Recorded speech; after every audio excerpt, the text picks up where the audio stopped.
धर्मवीर विचार मंचने तहसील कार्यालयात विनापरवाना सुरू असलेल्या खदानांविरोधात आंदोलन उभे केले आहे। या आंदोलनामध्ये रस्ता उपलब्ध करून देणे, बोर ब्लास्टिंग थांबवणे, घरांच्या नुकसानीची भरपाई मिळणे असे महत्त्वाचे मुद्दे घेतले असून हे आंदोलन सामान्य जनतेच्या सुरक्षेसाठी व त्यांच्या हक्कासाठी चालवले जात आहे। संबंधित प्रशासनाने याची दखल घेऊन योग्य ती पावले उचलण्याची अपेक्षा आहे, असे धर्मवीर विचार मंचाचे अध्यक्ष मिलिंद पस्टे यांनी सांगितले। आपण मोर्चा काढलेले तहसील कार्यालयामध्ये काय मागण्या आहेत तुमच्या?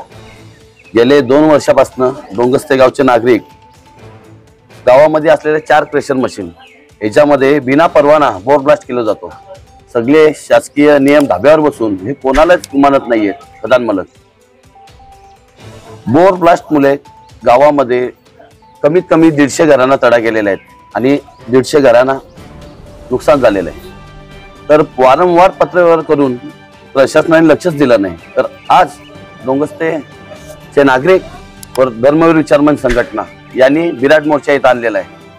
आमच्या प्रमुख मागण्या 3च आहेत। तात्काळ घराचे पंचनामे करणे आणि जी पण नुकसान भरपाई झालेली ती नुकसान भरपाई आम्हाला देणे। 2 नंबरची मागणी आपली अशी आहे, वारंवार पिढ्यानपिढ्या जंगलामध्ये जाणारे आदिवासी समाजाचे हे बलाढ्य प्रधान मालक आहेत, हे वाट अडवतात। हे आम्हाला कायमस्वरूपी लिहून पाहिजे। तर आमचा कोणताही त्याच्यामध्ये आम्ही अडवणार नाही, कायमस्वरूपी आम्हाला वाट लिहून दिली पाहिजे। आणि तिसरी मागणी, एक गुरुकृपा एंटरप्राइजेस मधून खदान क्रेशर आहे तिकडे, त्यांच्याजवळ कोणताही परवाना नसून ते बोर ब्लास्ट करतात, तो कायमचा बंद झाला पाहिजे। हे आम्हाला लेखी स्वरूपात पाहिजे। या 3 ठळक मागण्या घेऊन आलेलो आहेत आम्ही।